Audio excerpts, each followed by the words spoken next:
And welcome to Sports Check on this Monday morning. It is the 16th day of May 2022. It is a day when the Right Honorable Raila Odinga is going to announce who is going to be his running mate. And it is also the day when the Independent Electoral and Boundaries Commission will be receiving the names of the running mates for the various presidential candidates. All those events will be happening at the Kenyatta International Convention Center. And remember that the party's presentation of nominees are going to be there. And there is also the case of the Honorable Stephen Kalonzo Musyoka and his moves. Kelvin Washira is going to be keeping up with that story, telling us what's going to happen. But taking a look at all of the stories, let's get a feel of the ground from our reporter, Safin Acheng Ouma, who is at the Kenyatta in the International Convention Center. She'll be joining us shortly to give us a feel of what it's like there, and also Ben Troy will be with the IBC. Two conversations we're going to have today before we move over to the KICC. That's from 11 a.m. One is about chess as Kenya prepares for the World Chess Olympiad that's going to take place in Chennai, India in late July and early August. The two of the top Kenyan players were in Ethiopia for the Region 4.4 Championship. Sasha Mongeli, who is a women FIDE master, won clean. 9 points is what she got. And then we had Martin Joroge, who finished fourth, 5.5 points, and he's also preparing for that. The points that he earned mean that he can now qualify to be a FIDE master. That means at the top level of chess as they move towards the Grandmaster level. Now, the other conversation that we're going to have is about motorsport. Wheel-to-wheel racing on a track, going round in circles, as some would say, but over several distances, and eventually you've got a winner who drives faster than all of them. What about Rallycross coming into Kenya? Exciting, it's short, it's in an amphitheater, basically stadium-based, and everyone can have fun. And to speak about that, we're joined by the reigning African rally champion, Carl Tundo. Welcome, Carl Tundo. Nice to be here. Good. Thank you for making time for us again. I think the last time we spoke was just before Christmas. I think I can almost remember the date, around the 18th of December when you're in France after the awards. And right now, you have, taken a back seat from rallying, and the one event you've had for this year was the East Africa Safari Classic. Your experience, it wasn't the best after your triumph. No. Went sideways for the first 2 days. Yeah, it's an amazing experience, the Classic Rally, and you've got to be fully prepared. Unfortunately, my engine blew after the sort of first day, second day, so that it was over before it began. But I managed to build another engine, put it in. That's why it's sort of an exciting experience, even to do that. And then managed to help Baldy a few times throughout the race. I mean, it's just an amazing event. It is the best sort of classic rally and I would say rally in the world. Well, for a proper the rallying as we have it, one stage is equal to the competitive and transport distance in a KNRC event. How much of a change in preparation did you have to do for this 9-10 day event? Yeah, it's a tricky one. You completely change your mindset about how you go into the event. It's an endurance event. It's old cars. You've got to look after them. We're on open roads. So it's a completely different mindset and form of rallying. Not that the latest rallying is bad. It's just different. Yeah. Well, and now you've taken up, and from your shot, everyone says RX, Rallycross, as they call it. What drove you to come in to have Rallycross in the country, which is basically wheel-to-wheel sprint racing?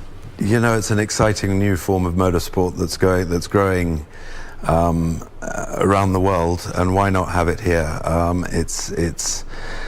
It's a place where lots of fans can come and watch. It's, motorsport is quite difficult to watch and get involved in. So this is sort of, as you said, in an amphitheater, stadium style sort of racing. And I just think it will appeal to our motorsport sort of fans out here. And I for one, sort of have never raced side by side anyone. I'm really looking forward to it, and I think it's just going to be a huge. I can't see why it won't be a huge success. Well, talking about it is that former motocross champion Tejas Herani has had his experience in Rallycross, and he participated in events in Europe, so he really knows. Well, some Kenyans have been there, and what caught that bag for you and your long-term navigator, Tim Jessup, to go down to Machakos and think of getting a place where you can do Rallycross? I'd heard that they were designing and building a Formula One track there, and I didn't believe it. So, so I went down there. I was invited down there by the governor, and they've been nothing but helpful. They have this dream, which is an amazing dream, and we had a dream, and it seemed to gel together. And we're working in synergy. So the track is the tarmac section of this Rallycross sprint is just absolutely phenomenal. It's sort of 12 meters wide, and then we've added in the gravel section, almost complete. It's just something that cannot not happen in Kenya. The other one is, what's been the experience, trying to put up the track, the tarmac track is 4.5 kilometers, the Rallycross track 1.8 kilometers. How did you try get the carbs for the dart part? So the whole track is 1.8 kilometers. We're only using 900 meters of the tarmac, and then we sort of come off it and onto the gravel and run side by side to the tarmac. So it creates a sort of good viewing area, and it's still not complete, but I was there and have been there sort of regularly trying to sort of complete it, and All right. Yeah. We continue with our conversation, and this is about Rallycross. We are with the Africa Rally champion, the reigning Africa Rally champion, Carl Tundo. And he's been telling us about preparing a track, 1.8 kilometers of which about 900 meters is tarmac, and the rest, half of it is dart. And there is something about Rallycross. There's something known as a joker lap, where you have to go an extra loop. So tell us how you've designed that track. Remember, it's part tarmac and part dart, or gravel as we call it in this country. How then have you prepared that such that it's competitive, and at times, and because it's wheel-to-wheel racing, maybe 2 or 3 drivers can contest? Yeah, there'll be contact. We're obviously going to look seriously at the safety side of it and make sure that we use as much fiberglass on these old cars as possible. The joker lap is really interesting. So we've added another 200 meters sort of on the side of the gravel, and on the opposite side we've got a huge jump. So to make things more spectacular. It's all a work in progress. It's never been done here. We're learning from the beginning, but it's exciting. So it's just special, yeah. Well, and if you want a feel of that track, well, there are pictures, and these are pictures of Carl doing a test run in his car of that track that is at the Machakos People's Park. And when you went for this event, I'm sure there are people who are interested in seeing, so what exactly is Carl doing at, on this track as we see the transition from the tarmac onto the gravel? There's the joker lap on the right there. So the joker lap's on the right. Yeah. And you come in. The main one. And you see how wide it is, so you can fit, we're hoping 6 cars. 6 cars, probably maximum for now. We're thinking for safety, maybe 4. Us Kenyan drivers are not so disciplined. No, I hope no Matatu drivers, don't know how to fit in even 7. But from your general feel of the track, and also, at times having done a track like Jamhuri, what was it like driving in Machakos? It's really good fun. It's a different, as I say, I'm not really a track racer. I haven't done much autocross or anything like that, but I love driving cars, and the fact that you're mixing in gravel and tarmac. Tarmac's not really a well-defined sort of format in Kenya, so it'll be fun. Yeah. The other one that people talk about is, number one, no navigator here. So what's the process, of getting a feel of the track? What's the mode that you're going to use so that drivers can know it's just the driver and the car and the truck? Driver, car, track. Hopefully the drivers have enough brains to remember 1.8 kilometers worth of track. It's not that difficult once you're in there. In overseas, they have a manager talking to the driver to tell him where he's sitting and what position he's sitting, and when he should take the best time to take the Joker lap so that he slots out in front of his competitors. For now, we're not going to have that. We've got to start somewhere and start somewhere small. Fun. Autocross style is what you'd say. Autocross, yeah. It's an autocross, but with 6 of you at the same time. The other one is a car preparation that everyone's talking about. You want to have one car. They've simply said, let's start with the Subaru N10s, which are so many in the country. They're packed, they're not competing. So it's basically the old 2-litre turbos, so it doesn't have to be I wasn't being specific about the N10, but the old 2-litre turbos, the GC8s, the N10s, the Evo 7s, probably not the Evo 10s because they're sort of a later model, but we're going to sort of put it back so that there's a lot of rally cars out there that are sitting in the garages that can't be used or not being used, and we're trying to make it cheaper and more affordable if you have a car and want to come and race. And the beauty about this is it's one car with a team of 4 people. So you've got a female, a veteran, a junior, and a champion of any discipline. So and champion means just at the top of your game. Those are the sort of categories we're going to do it. So it's a team event rather than an individual event to begin with. What's been the response when people had, look, we have a junior, we've got one women's team, you've got a champion, all coming up together. What was from the rallying fraternity? Because we've seen so many names move out of rallying. Yeah, I think it's exciting, and I've had a lot of calls of how people can get involved, how they want to come back. All the veterans discussing wanting to get involved. It's just going to be spectacular, seeing the old guys racing against each other, and then also the champions. My arch nemesis and best friend Baldy. I can't wait to race against him side by side. And then the girls racing against each other, and then the juniors, the young stars, hopefully racing against each other. That's the idea. It's just to create some sort of motorsport bonanza where we can all get together and get back to sort of good old social aspect of motorsport. Well, let me just try and think of Team Tundo. This is your father, Frank.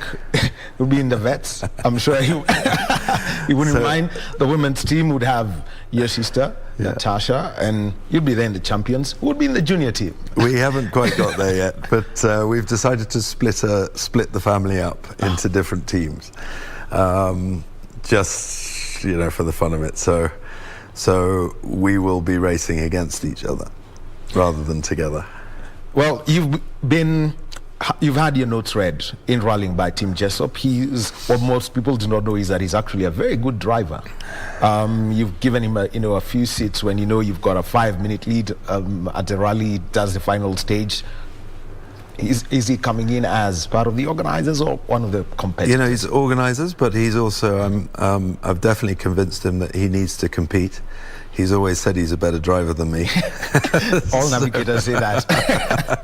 So, no, again, that's why it's so good that, you can be a champion of any discipline, and if you've ridden a bike and want to come in, welcome. So no, but that will be the worst bit because he's more competitive than I am, so it'll be very interesting racing against him. When you are doing this, the 9th and 10th of July, what's the entire plan? What's the whole setup around, in Machakos? How do you want to have this event take place? So we want to start off sort of on Saturday, do the qualifying heats just to sort of position people on how quick they are, and then get into the proper racing. And what happens is that each discipline, so like the females, will race against each other and score points towards the overall team prize. So say, for example, I don't know, Chloride Exide sponsor a car, you're actually racing to win for the sponsor, not for, as a team. If if you wreck the car, you've wrecked the car for the entire team, and you're out. So that will go on throughout the Saturday, and then on Sunday we'll have probably the finals build up till about midday, and then in the evenings we're hoping to have some sort of festival, music festival. You know, just create a complete family atmosphere around motorsport. That's the idea. Well, globally, when you take a look at the World Rallycross Championship, I think the qualifying hit, after you do your warm-up, get a feel of the track, when you're going through the qualifying paces, they use 4 laps when it comes to, which means 3 normal laps and the joker lap, then comes to the semis and the finals, gets to 6 laps. Is it the same format you're using? Yeah, we're thinking we're going to do exactly the same thing. 4 laps for the qualies, and then 6 laps final. And depending on how many teams we have. So 4 teams, and so far, what is it that people should know as they come and watch these cars, so that they see the real difference when it comes to the to rallying and rallycross? So I would say rallycross is Formula One on steroids. You've got rally cars, which they're not normally suited to tarmac the way they're set up here, so it'll be fun. It's all sideways, it's all drifting. There's contact. I mean, we're hoping not too much contact, but there will be contact. So it's just exciting, and it's quick. It's short, sharp, quick racing. Lots of different people racing. And you get behind your team, and hopefully the crowds and fans will love it. Are you going to have a time limit for some of for the drivers when they're on the track? As in, if they're too because slow? It's 1.8, give it an average of, or let me say, it's 1.8 kilometers. Let's simply call it 2 minutes, and it's 4 laps. Are you going to have that 8-minute limit or 9-minute limit? No, it's literally whoever comes across the line first. So it's not really a timed event. It's who can get across the line first, second, third, fourth, fifth, sixth. That's how it sort of plays out, and you move forward. Well, truly Formula One on steroids. And also some of the other conversations that you've been having is trying to get rallying back to its groove. At the moment, the national championship is 10. You'd have 10 drivers with Karan Patel at the top. What was the story back, if we go back 12 years, around between 08 and 2012, when you'd have 70 entries, about 50, 60, 70 entries for a rally? To begin with, KCB was a huge boost to our rallying. But I think one of the decisions that KMSF made to make the championship a Group N championships, and Group N is a standard production car with safety aspects on it, it kind of brought the level all together again. So it was a driver's rallying, whereas now, I mean, the last sort of 5 years since the introduction of the R5s, which are super expensive, it's kind of made it's not so much a driver's competition. And also, I suppose, the economic times, the COVID times, it's through no one's fault, it's kind of taken a bit of a dive. So, I mean, if we can sort of look around creating a championship that everyone can compete in, and because I would be very depressed entering in an old Subaru now, because you're not going to get anywhere near the sort of podium. So, things like that, just, yeah. And we've seen the Ugandan scene. They get more entries than us. They've got older cars, the 2-wheel drive.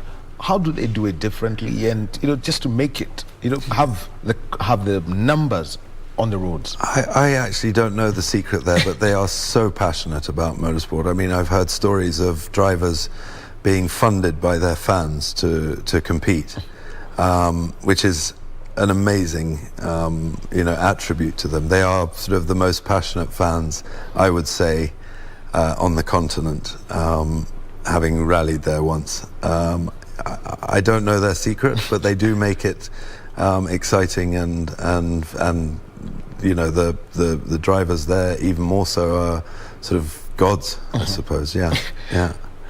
Now, we've seen you drive that Proto. You could tell us about the car that you used to test the track out there, as we see some of your pictures from I think they quit a rally last year, driving in the Minty car. So my proto I mean, there's quite a few of them around. It's just a Ford Fiesta body with a Mitsubishi engine running gear in it. It's quite old. I bought it back out because I feel it would be great for this sort of form of racing.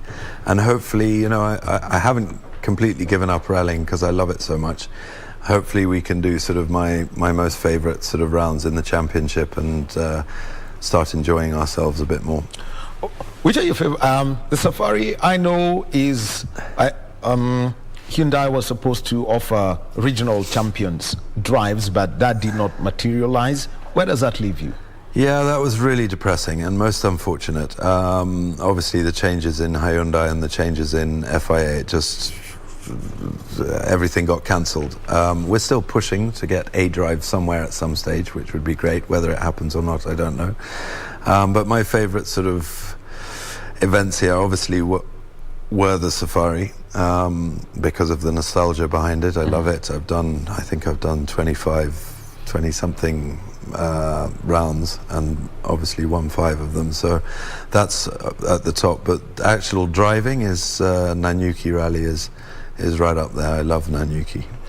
Where in Nanyuki? Is it the Batin scene? Is it Oldaiga? It doesn't matter. The Loldaigas and that sort of area, general area, is definitely my form of excitement and driving style. It sort of seems to work. Which other events will you be doing? Are you doing the mini classics that are on them? Yeah, hopefully we'll do the mini classic and perform a bit better. Obviously the classic rallies, looking forward to those. Yeah, again, as I said earlier, it's tough. You know, economic times, tough. Sponsors trying to pick up some money to do these events is really tough. So yeah, I was fishing for a bit, but now I think Rallycross has taken over. Yeah, I know, and it's budget friendly, one day, one place, almost like autocross. And you know, there is the conception in Kenya that probably, you know, rallying is professional, but what people forget, it's amateur, but you've got to meet the cost. When you're doing Group N, when on average, just off the top of your head, when you had the Evo 10, how much was it costing you to do a round of the KNRC? Think of the So an N10 from when we started, and they were much longer rallies. They were sort of 300-400k rallies. We would need a budget of about 150-200,000, which 15 years ago was a lot more than it is. But that's what we sort of budgeted on. And back then, when we were privateers, when I didn't have the huge backing and the you know, privileged enough to get a backing for so many years. So. Yeah, but the Group N cars are definitely a lot cheaper to run and operate. Well, costs are going up, but we've got a lot of exciting stuff to talk about Rallycross and a third generation Tundo. Your son, he started off in autocross. How is he picking up that? We saw him in a couple of events last year. How's that going? You know, it's tough because he's at school. I really am encouraging it. He's loving driving his little buggy. We'll see. You know, I'm not pushing. I hate putting pressure on.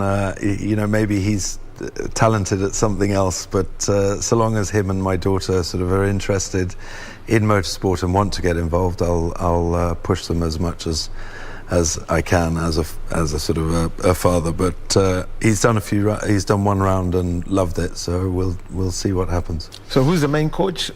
The grandfather, the father, or the aunt? Combination of all. I think my father's a better coach than I am. He's more relaxed and he's definitely got more experience than I have with kids as well. Yeah, he's been a godsend to Billy and myself throughout the years. So I would say he would be.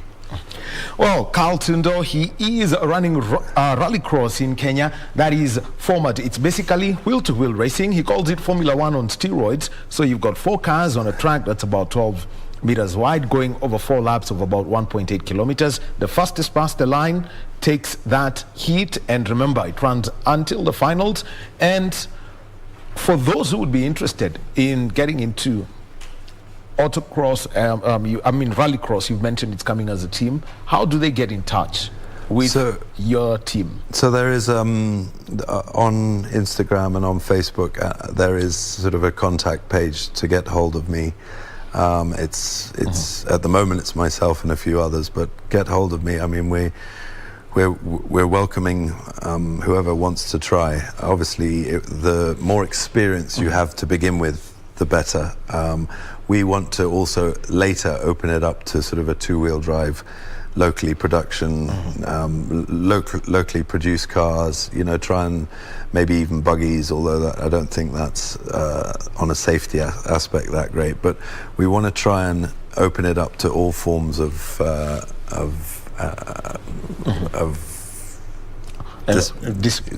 disciplines and the classes and the cars. And then the dream in 3-4 years is to get the World Rallycross crew here.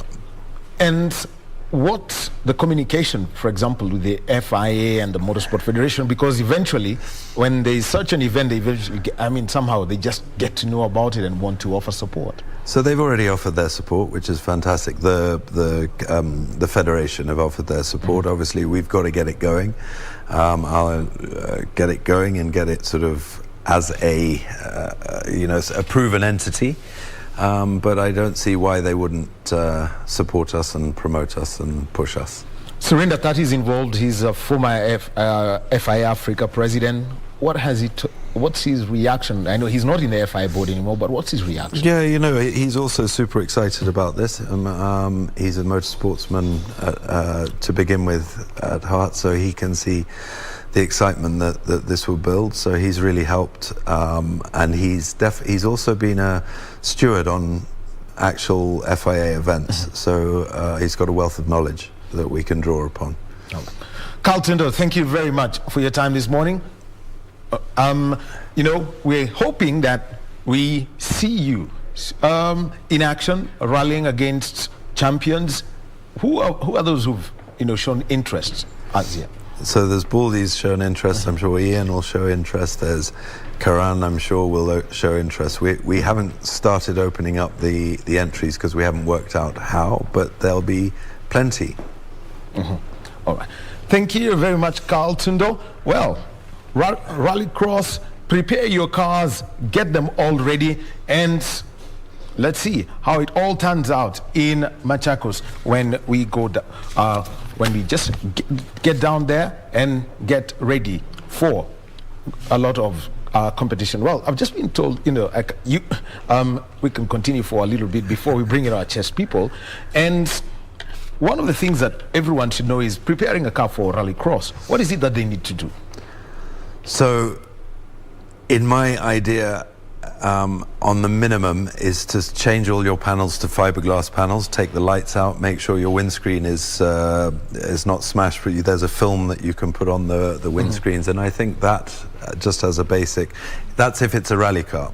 If you're converting a rally car, obviously it's got the roll cages, the fire extinguishers, the safety aspects of a rally car, but now because it's expensive if you start denting and touching other cars when you don't have a fiberglass panel that can be changed every sort of race. So that's the idea, and we're working with a few fiberglass sort of people in Nairobi to do sort of cheaper molds that we can just slot on. The weights that are required for these cars, because ideally the cars are supposed to. Rallycross actually puts you at the same weight. Weight. Almost the same cars in the same class when it comes to power. What weight would you be looking at here? You know, to begin with, we're not going to get so serious on those technical sides because, again, we want to put on an exhibition, get it going, get it interested, and then you bring the rules in as it comes. So, you can learn from other championships around the world. You can learn from Surinder. You can get the weights. You can get the powers. But I want to try and create cars that, as you say, are identical in as many areas as possible, so it becomes a driver's event. So if it's the GC8, have all the GC8 people come here, change their panels, film their windscreen, take the lights off, and then we weigh them, get them all the same. We can see the general power, make sure that they're all similar, and then you go. Well, very interesting. If somebody wants to train for this, how do they do it? So my idea is to get 2 or 3 cars, and in between these events, after this first event, is to start the whole process of training people that are interested in going forward. So that's the idea, is to make it, develop talent, because then from this you can, if you're talented, you can move to rallying. You might have a bit of exposure, so this is a cheaper way so that then you can go rallying. The whole idea is to generate more excitement and more people involved in motorsport, so that they want to rally in the end of it, because we've got WRC here for a while, so the more Kenyans we can get involved in WRC, the better. That's where there's nothing better than standing on a podium and listening to our national anthem. It's the best feeling ever. Oh, wow. Thank you very much. Carl Flash Tundo, Africa Rally Champion, and he is talking about Rallycross, basically wheel-to-wheel racing, and you've got a 1.8 kilometer track, 4 laps of it for the qualification, and you've got 6 laps for the semi-finals and the finals. Thank you very much, Carl. See you in July, and I hope to get a chance to ride in one of them and do a lap, see how badly I'll perform. Well, we're thinking about putting stars in these cars, so if you're keen. I'm not a star, just a humble Kenyan who keeps talking about motorsport. Thank you very much, Carl. Well, we'll be taking a short break, and when we come back, let's talk to 2 of our top chess players. We've got Sasha Mongeli and Martin Jeroge as they prepare for the World Chess Olympiads. They were at the region 4.4, and they were having their points go up as they move up to FIDE master ranks. Let's take a short break and then come back with a conversation around chess.